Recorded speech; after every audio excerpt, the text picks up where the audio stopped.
नमस्कार मित्रांनो, व्हिडिओ आवडला तर व्हिडिओला लाईक आणि चॅनलला सबस्क्राईब करायला विसरू नका।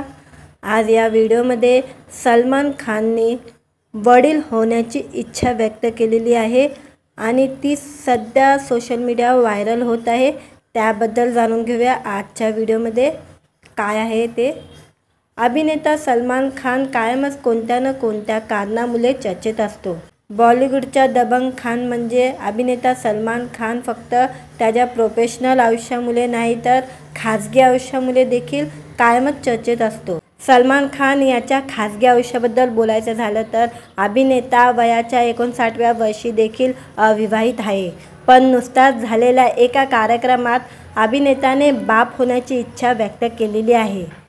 सांगायचं झालं तर सलमान खान नुकताच काजोल आणि ट्विंकल खन्नाच्या two much with Kajol and Twinkle Khanna या टॉक शोच्या पहिल्या भागात पाहुणा म्हणून आला होता। या भागात त्याने लवकरच वडील होण्याची इच्छा असल्याचं उघड केलेलं आहे।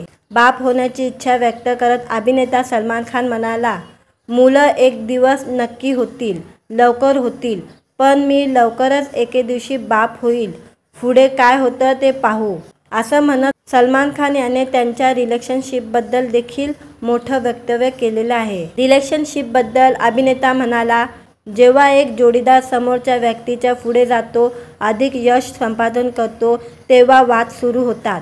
जेव्हा असुरक्षिततेच्या भावना मनात घर करू लागतात, त्यामुळे दोघांनाही विचार करून योग्य निर्णय घेऊन पुढे जावं, असं देखील सलमान खान म्हणाला। सलमान खान म्हणाला, दोघांना एकमेकांवर असलेलं ओझं कमी करायला हवं असं मला वाटतं।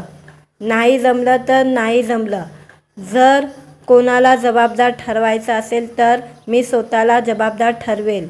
याआधी देखील सलमान खान अनेकदा त्याच्या खाजगी आयुष्यावर स्पष्ट बोललेला आहे। सलमान खान यांच्या अफेअरबद्दल सांगायचं झालं तर अभिनेत्याने अनेक प्रसिद्ध आणि लोकप्रिय अभिनेत्रींना डेट केलेले आहे, पण कोणत्याच अभिनेत्रीसोबत सलमान खान यांचं नातं लग्नापर्यंत पोहोचलं नाही। संगीता बिजलानी, सोमी अली, ऐश्वर्या राय, कॅटरीना कैफ यासारख्या अभिनेत्रीसोबत सलमान खान यांच्या नावाची चर्चा तुफान रंगली होती। सांगायचं झालं तर ऐश्वर्या राय आणि सलमान खान यांच्या अफेअरच्या चर्चा आजही चाहत्यांमध्ये सुरूच असतात। एक काल असा होता जेव्हा दोघे चाहत्यांना कपर गोल्स देत होते, पण दोघांचं नातं फार काळ टिकलं नाही। अखेर त्यांनी विभक्त होण्याचा निर्णय घेतला, पण दोघांच्या नात्याचा अंत फार वाईट झाला। मित्रांनो, व्हिडिओ आवडला तर व्हिडिओला लाईक आणि चॅनलला सबस्क्राईब करायला विसरू नका।